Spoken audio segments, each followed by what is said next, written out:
Wah, wah. A tiny, adorable cry echoed through the delivery room. You did wonderfully. It's a healthy baby girl, the midwife said. I felt tears rolling down my cheeks. It had been difficult labor. From the first contraction to delivery, it took nearly 3 days.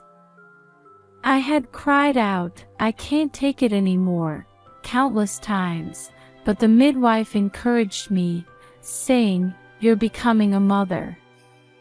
This won't end until you push that baby out." Finally, I managed to give birth. My body was completely exhausted. I couldn't move anymore and lost consciousness. When I woke up, it was the evening of the next day. I must have used up all my energy. I had been sleeping for a long time. Looking to my side, I saw a tiny baby in a bassinet. At last, we could meet. I tried to sit up, but my body wouldn't cooperate.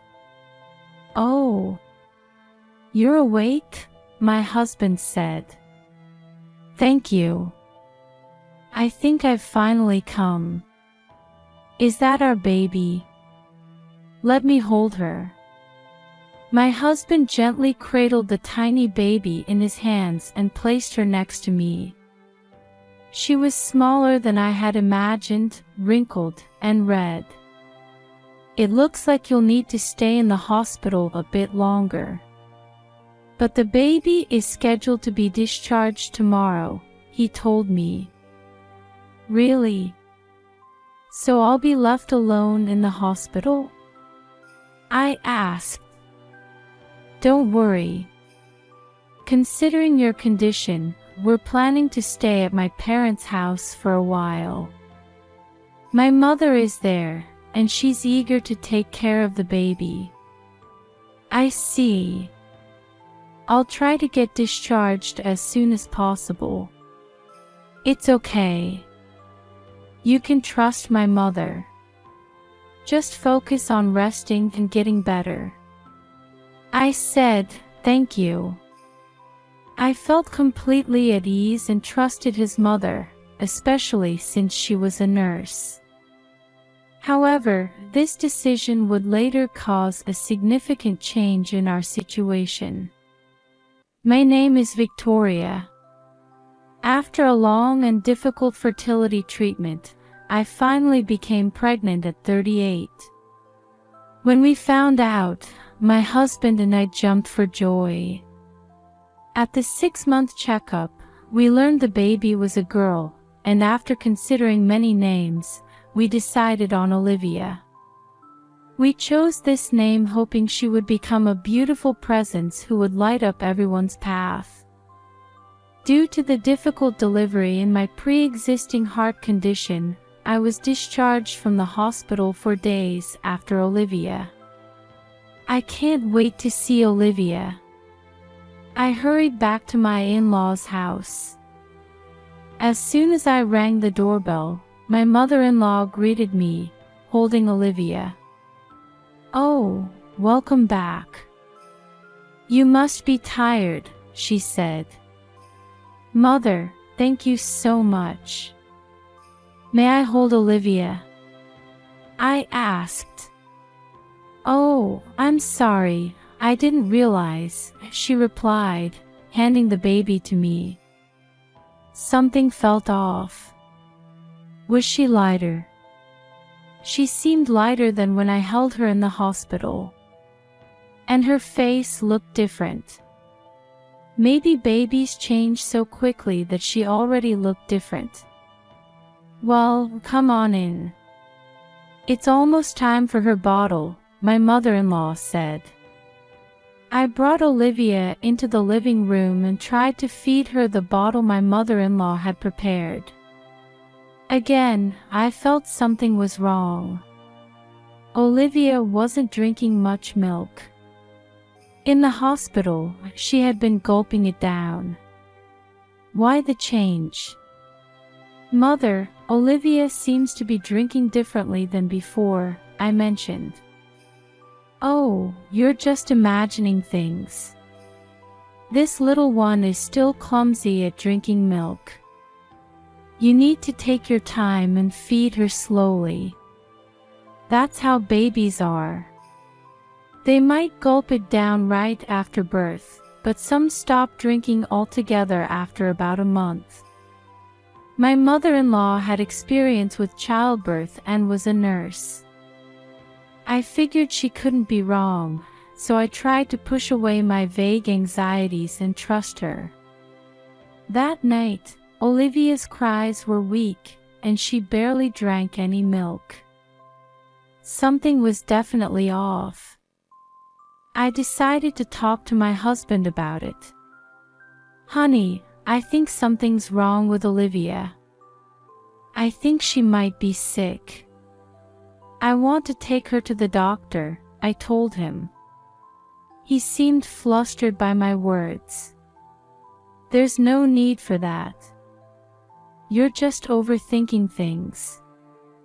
You're still tired. You're being overly worried. Mom said she's fine, so she's fine. Mom has experience with childbirth and raising kids. You can trust her. There's no need to go to the hospital." My husband raised his voice. I was shocked, having never seen him like this before. Why was he so against it? Even if there was nothing wrong, going to the hospital for a checkup would put my mind at ease. My mother-in-law came in, startled by my husband's loud voice. "What's going on? Why are you shouting? You'll scare Olivia," she said. "Victoria says Olivia seems off and wants to take her to the hospital." "I told her she's worrying too much," my husband explained. "Oh, Victoria. You're still tired. This child is Olivia. She's very healthy. Besides, some babies don't drink much milk," my mother-in-law added. Being told I was tired by both my husband and mother-in-law made me wonder if they were right. I looked at Olivia's face. Something still seemed different. I insisted, "I'm taking her to the hospital." I quickly gathered the baby supplies and got in the car, heading to the hospital. My husband tried to stop me, saying, "Hey, wait." But I decided to trust my maternal instincts. I explained to the doctor how Olivia seemed different from when she was born.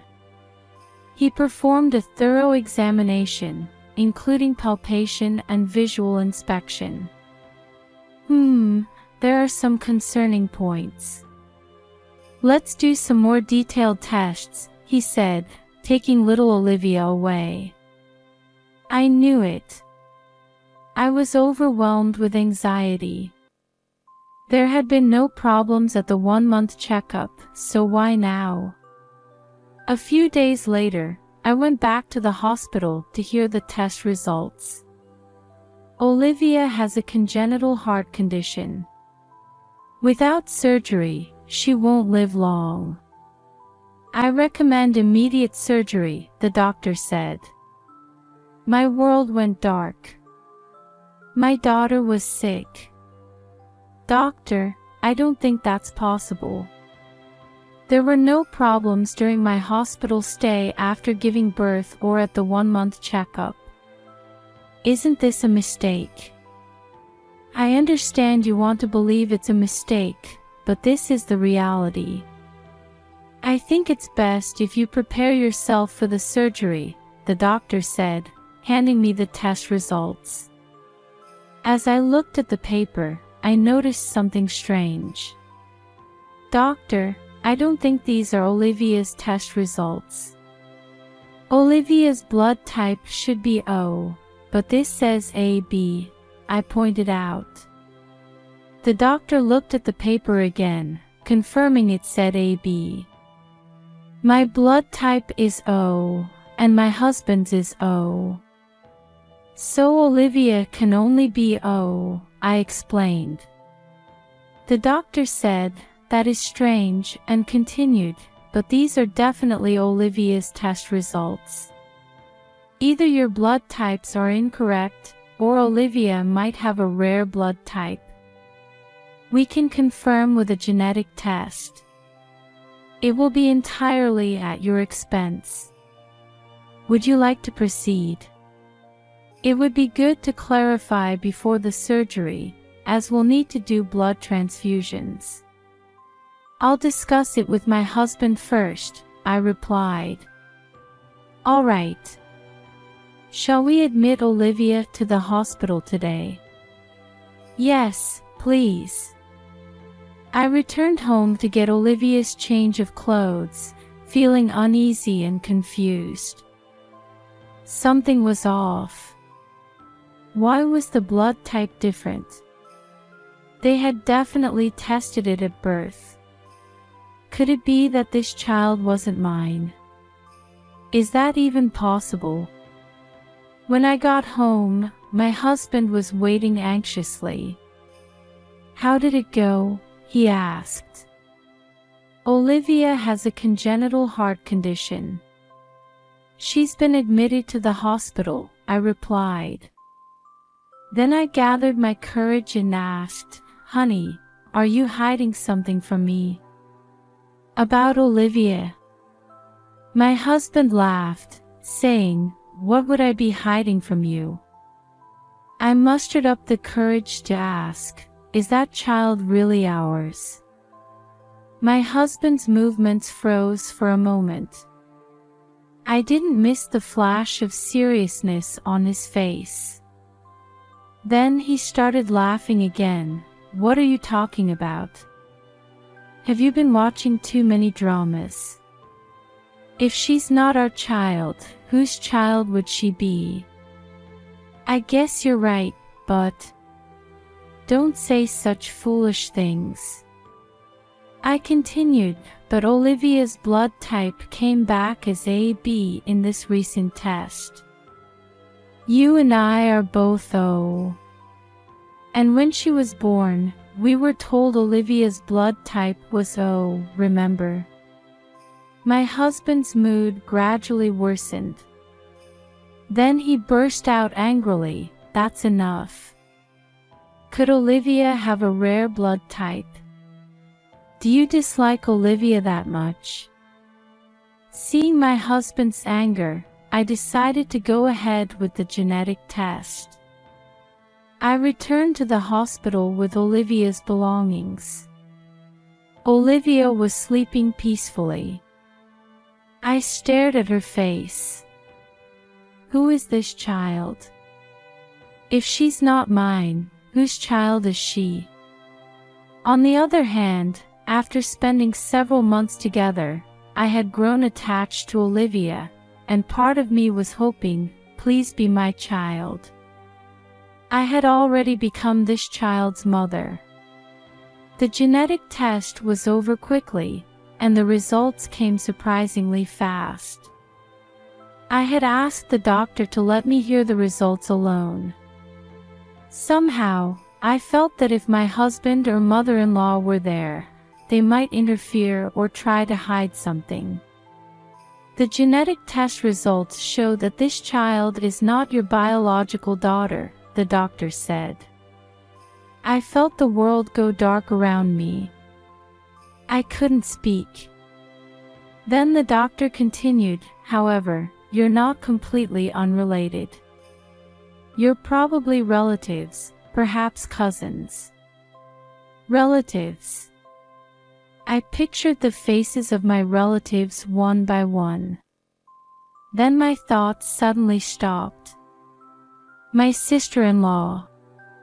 She had given birth around the same time as me. Could it be?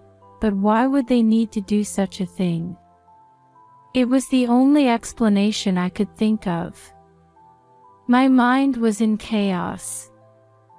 The doctor looked at me worriedly and asked, "Are you all right?" "Yes, I'm fine." "I'm sorry. There's something I need to check." "I'll be going home for a bit," I said. I asked the nurse to look after Olivia for a while and headed to my sister-in-law's house. The doorbell rang, and I heard a high-pitched "coming" along with a baby's loud cry. "Oh, Victoria, it's been a while. Are you feeling better?" "Please, come in," my sister-in-law said. "I'm sorry for coming suddenly." "There's something I need to confirm," I replied. Inside, a baby was crying loudly. "I'm sorry. It's feeding time," she said as she started feeding the baby. Unlike Olivia, this baby latched on strongly, gulping down the milk with satisfaction. "Have you gotten used to childcare? It's tough, isn't it? But when your daughter is healthy, it gives you energy too." "Is Olivia doing well?" she asked. I answered, "Olivia is in the hospital with a heart condition," and then said, "There's one thing I want to confirm. What's your daughter's blood type?" My sister-in-law, still holding the baby, turned her back to me as if she didn't want to meet my eyes. I think it was AB," she said hesitantly. "I see. Can I see your mother-child health handbook?" "Huh? Why?" "Victoria, what's going on? What do you want to know?" "I want to confirm if that child is really yours." My sister-in-law laughed nervously. "What are you talking about? Are you suggesting this child isn't mine? Don't be ridiculous. If that's the case, you should be able to show me the handbook, right?" Reluctantly, she showed me the handbook. There, along with the blood type AB, was a note about congenital heart disease. So that's how it is. I felt anger bubbling up inside me. That child is my daughter Olivia, isn't she? Why did you switch them? My sister-in-law seemed to realize she couldn't escape anymore. "My mother told me to do it," she confessed. "What? Your mother?" "When I found out my baby had a congenital heart condition and I was feeling down, she brought this baby. She said to become this child's parent now, so I wouldn't have to struggle with caregiving in the future." I couldn't believe what I was hearing. It was like something out of a drama. Switching babies. Unthinkable. And all because their child was sick. My husband knows about this too, doesn't he? Yes. Mother and my brother proposed it together. I thought this healthy, cute baby was better than a weak one who barely drank milk. So while you were in the hospital, I decided to take this child. Do you realize what you're saying? Are you even a mother? Because I'm a mother, I thought it was better this way. It's easier to raise a healthy child. What's wrong with that? We're all related, and the babies were born around the same time. What? How can you say that's okay? I was furious. Children aren't objects. It's unforgivable for adults to abandon their own child or steal someone else's child for their own convenience. Your real daughter is fighting heart disease right now. Doesn't that hurt you? It has nothing to do with me anymore. I'm this child's parent now. No, that child is mine. She's Olivia. I'm taking her back. I tried to forcibly take my daughter back from my sister-in-law. She resisted and bit my arm. Ouch! What are you doing? Stop it. This child is mine now. I won't give her to anyone. I don't recognize a child born with a disease as my own. I was stunned by my sister-in-law's outrageous thinking. I decided to leave for now. Fighting over Olivia would only hurt her. Olivia was crying loudly, seemingly aware or unaware of this abnormal situation. I returned to the hospital. There, a baby was fighting for life, connected to many tubes. Seeing her, I cried. A baby unloved by her real mother. She's trying so hard to live. What a terrible mother. Children can't choose where they're born. Why did she choose this place? Hang in there, I said, holding her hand and encouraging her. I stroked her tiny head. I had become her mother. I couldn't bear the thought of giving her to my heartless sister-in-law. I went home and told my husband and mother-in-law everything that had happened. That the baby at my sister-in-law's house was my daughter Olivia. That my sister-in-law had switched the babies while I was in the hospital because her child was sick. My husband clicked his tongue. That idiot, she should have kept her mouth shut. What a stupid sister. Really, why did she have to talk? Victoria, don't make such a fuss over this, my mother-in-law said. This? Is having your child switched this? This parent and child are crazy. I felt fear beyond anger. Victoria, it's fine, isn't it? My sister's husband cheated and left her, so she's raising the child alone. She thought it would be better to have a child that doesn't need much care, my husband said. That's right. You have me and my son, don't you? We can somehow take care of a sick child. It can't be helped. The child was born, my mother-in-law added. I was shocked by the inhumane words coming from my husband and mother-in-law. Children aren't objects. Why should they suffer because of adult selfishness? It's for everyone's happiness. If we don't tell the children, they'll never know. You know the saying, the hand that rocks the cradle is the hand that rules the world, my husband said. I never thought my husband was this kind of person. I had wanted his child so badly. I had worked so hard with fertility treatments, wanting to bear the child of the man I loved. To think he was this kind of person. This family doesn't deserve to raise children. With this thought, I went to consult a lawyer. Together with the lawyer, I discussed what would be best. We reached a conclusion. First, I would divorce my husband. I couldn't live with someone who lacked common sense and treated children like objects. I didn't have confidence in raising children with him anymore.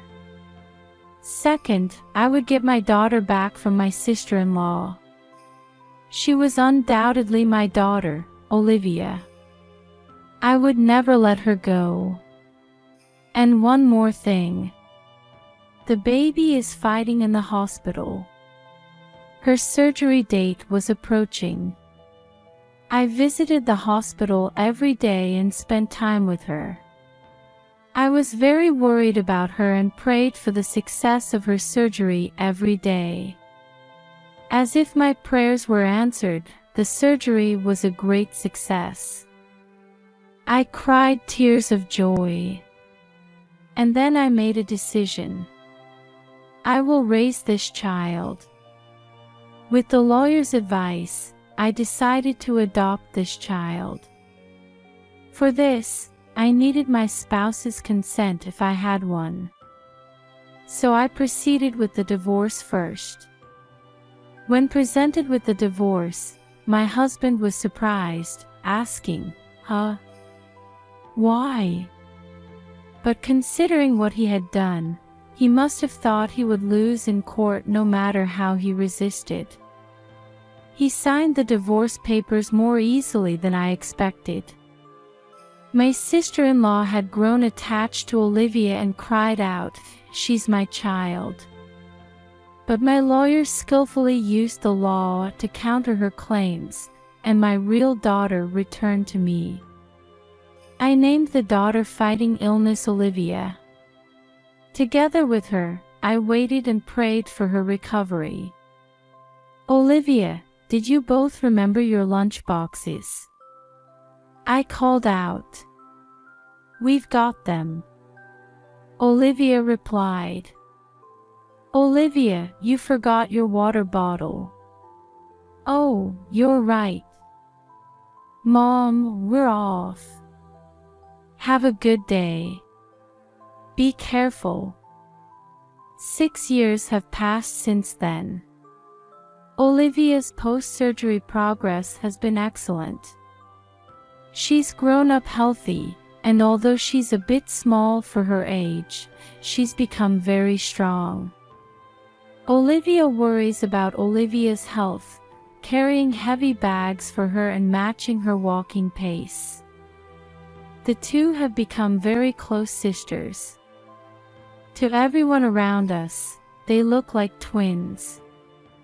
Their faces even seem somewhat similar. Well, I suppose that's natural since they're related by blood.